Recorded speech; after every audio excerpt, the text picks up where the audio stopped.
Jumpers, hit it. 3 in the morning, February. Ice storm has had the power out for a week straight. A family I know is asleep. 2 adults, 2 kids, a dog that did not bark because it had been trained not to. The front door came off the hinges in one kick. One kick. The husband grabbed a flashlight that was dead, reached for his nightstand safe, and could not remember the combination because his hands were shaking so hard his fingers would not work. His wife was screaming. His kids were screaming. The dog was now barking. And the man standing in his hallway was not there to talk. That family survived, barely. And I'm going to tell you exactly what went wrong, but not yet. Because I need to tell you about a second family first. A family that made one mistake this family did not, and it cost them something I cannot say on camera. That story is coming. But you need to hear the 5 mistakes first, or it will not make sense.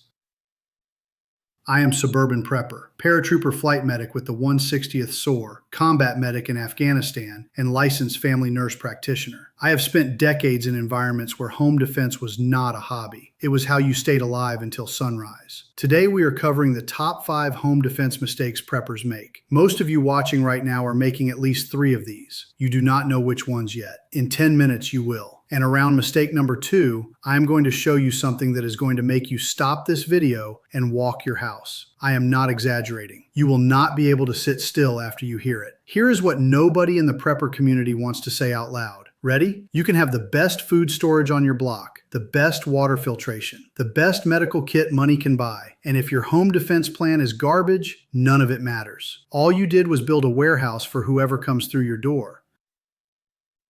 I have seen what happens when people hit survival pressure. I saw it downrange. I saw versions of it in the ICU when families turned on each other over end-of-life decisions. Desperation rewires human behavior. Your neighbor who waves at you every morning becomes a different person after 72 hours without food for his kids. That is not an opinion. That is documented behavioral psychology. Nobody talks about that honestly in this space. I do not know if they are afraid of their audience or if they just do not know. Either way, I am going to. Mistake number 5. Your entry points are wide open. When I was doing force protection assessments in Afghanistan, the first thing we evaluated was entry points. Doors, windows, walls, roof lines. Everywhere a threat could breach. Most compounds failed immediately. Not because the occupants were careless, because they had never once looked at their own space through the eyes of someone trying to get in. If you are sitting in your living room right now, I want you to look at your front door. Not the lock, the frame. Go ahead, look at it.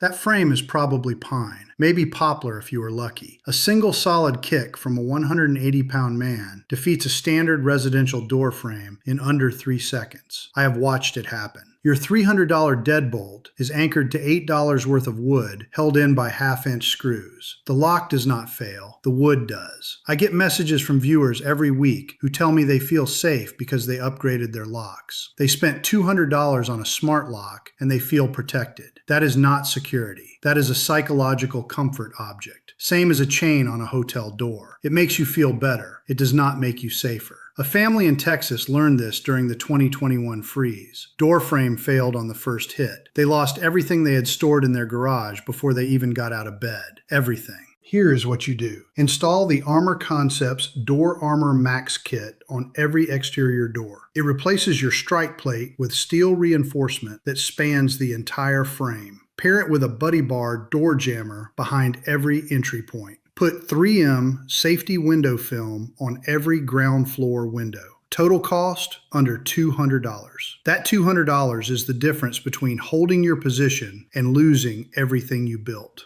Everything I just named is linked in the description. Now, if you think a weak door frame is bad, I need you to pay close attention to mistake number 4. This is the one that gets people killed after they think they are already safe. Because this mistake is not about keeping the threat out. It is about what happens when the threat is already inside your home and you cannot see. Mistake number 4. You have no plan for the dark. Stop for a second. I need to ask you something and I need you to be honest with yourself. If someone kicked in your door right now at 2 in the morning, could you get to your firearm, identify the threat, and move to your kids in total darkness without hesitating? Be honest. Most of you just said yes in your head. Most of you are wrong. In the 160th, we operated almost exclusively at night. Night was our advantage because we had trained for it obsessively. We did not just own night vision. We owned the psychology of operating in the dark. We had rehearsed it until it was automatic. Here is what your body does when your heart rate hits 170 beats per minute. Your fine motor skills disappear. Your peripheral vision collapses to a tunnel. Your spatial memory degrades so badly that the hallway you have walked 10,000 times feels like a place you have never been. This is not theory. This is documented combat physiology. I have experienced it personally, and I have treated patients who experienced it.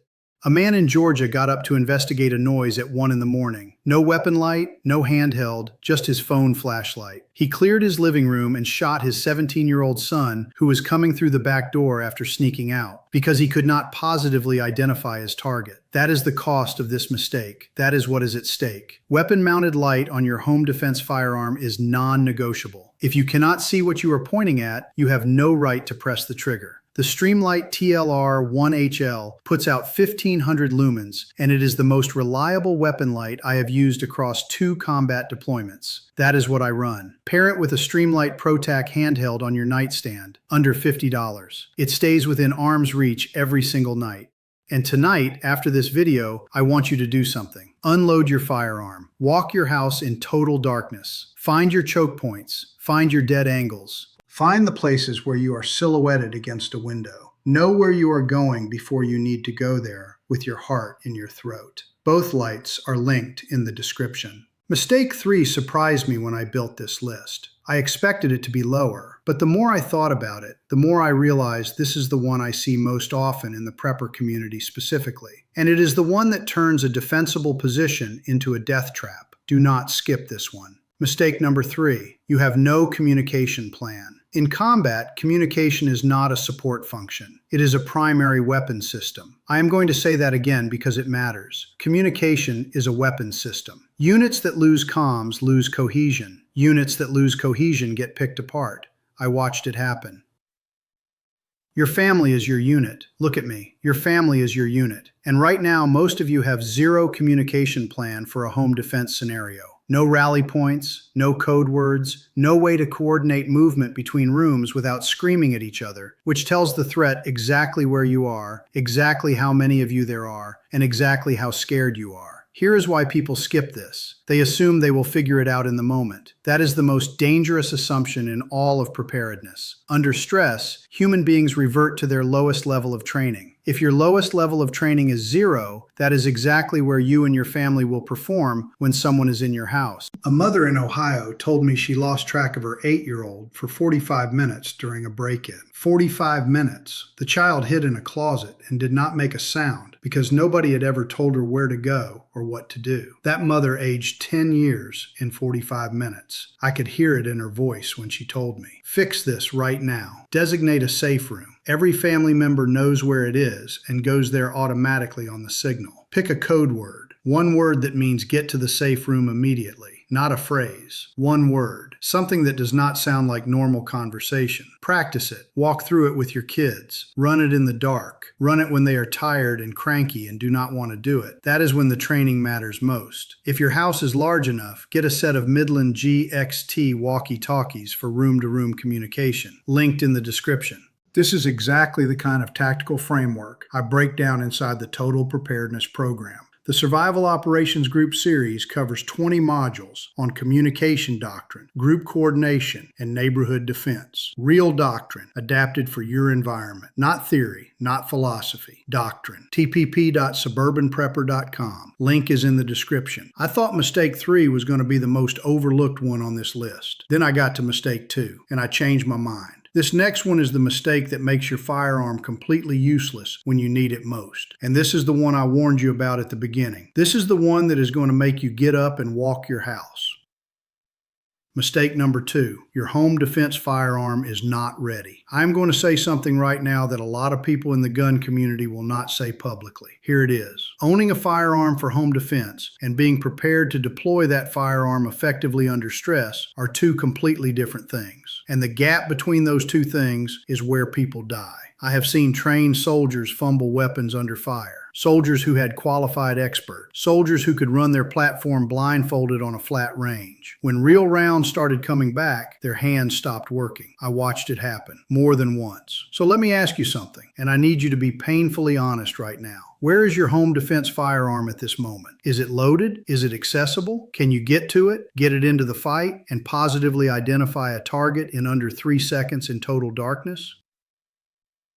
If the answer is no to any one of those, your firearm is not a defensive tool. It is an expensive, false confidence generator, and you are betting your family's life on confidence instead of capability. I hear from people all the time who keep their home defense gun unloaded in a combination safe in the closet because they are worried about their kids getting to it. I understand that instinct. It comes from a good place, but here's the math. A combination safe under stress with shaking hands in the dark takes 12 to 15 seconds to open if you get the combination right the first time. You will not get it right the first time. Meanwhile, the threat is in your hallway. The fix is a biometric safe. The Vaultec VT20i opens in under 1 second with a fingerprint. 1 second. In the dark. Under stress. No combination to remember. No key to find. Your fingerprint is always on your body. That goes on your nightstand. Loaded tonight. Linked in the description. Then get training. Not a one-day pistol course. Ongoing, scenario-based, low-light training that puts you under stress and forces you to make decisions with your heart rate jacked and your hands shaking. That training will do more for your family's survival than every piece of gear in this video combined. Remember that second family I mentioned at the beginning? The one that made a mistake this first family did not? I told you that story was coming. Here it is. That second family had the gear. They had the biometric safe. They had the weapon light. They had hardened their doors. They had a communication plan. They had done almost everything on this list right. They were still defending alone. And that is mistake number 1. The one that makes everything else on this list completely and totally irrelevant. Mistake number 1. You are defending alone.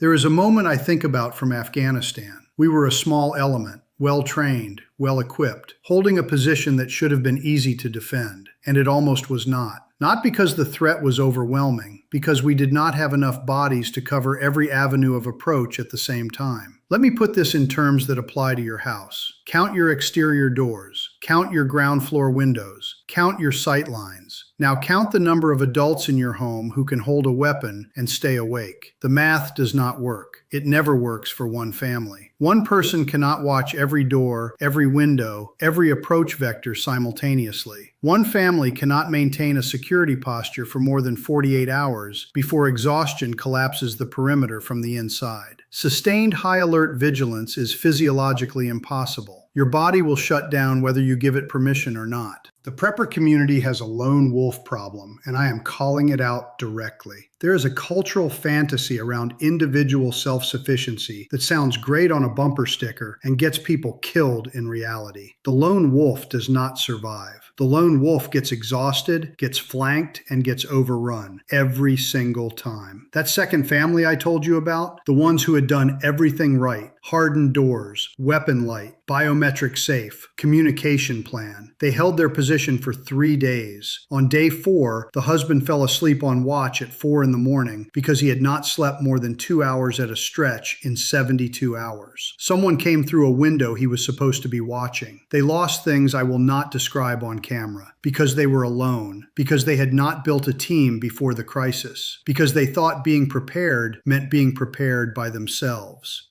If you are watching this and you do not have a team, listen to me carefully. This is not optional. This is the single most important thing I can tell you. Start building your survival operations group now. I call it the SOG, not a militia, not a social club, a small, trusted group of vetted people who have agreed on roles, communication protocols, and mutual aid commitments before they are ever needed. 3 to 5 families with complementary skills and overlapping fields of observation can hold a neighborhood position that one family never could. This is basic force multiplication doctrine adapted for the suburban environment. The entire framework for building and running a SOG is inside the Total Preparedness Program. 20 modules. Everything from how to vet potential members, to watch schedules, to coordinating neighborhood defense when the grid is down and the phones are dead. This is doctrine I learned downrange, rebuilt for your street. Now, that first family, the one I told you about at the very beginning, the one with a dead flashlight, and the combination safe, and the door that came off in one kick.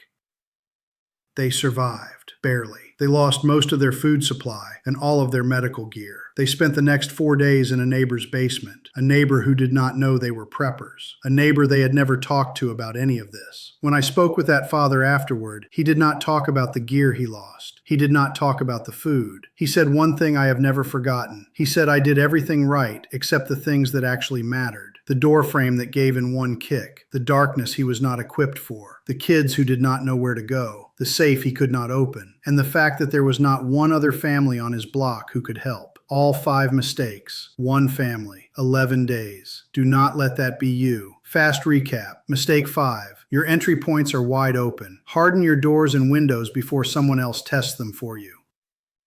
Mistake 4. You have no plan for the dark. Get a weapon light, get a handheld, and walk your house tonight. Mistake 3. You have no communication plan. Build it right now. Practice it with your family. Make it muscle memory. Mistake 2. Your home defense firearm is not ready. Fix your storage, fix your light, and get training. In that order. Mistake 1. You are defending alone. Build your SOG before you need it. Alone is a losing position, period. If you want to go deeper, the tactical framework, the SOG doctrine, the communication protocols, the security planning, it is all inside the Total Preparedness Program. Over 400 modules built by a combat veteran and clinical practitioner. No filler, no fluff. Real knowledge earned in the field and at the bedside. Join at tpp.suburbanprepper.com. $9.97 a month or $1.99 for lifetime access.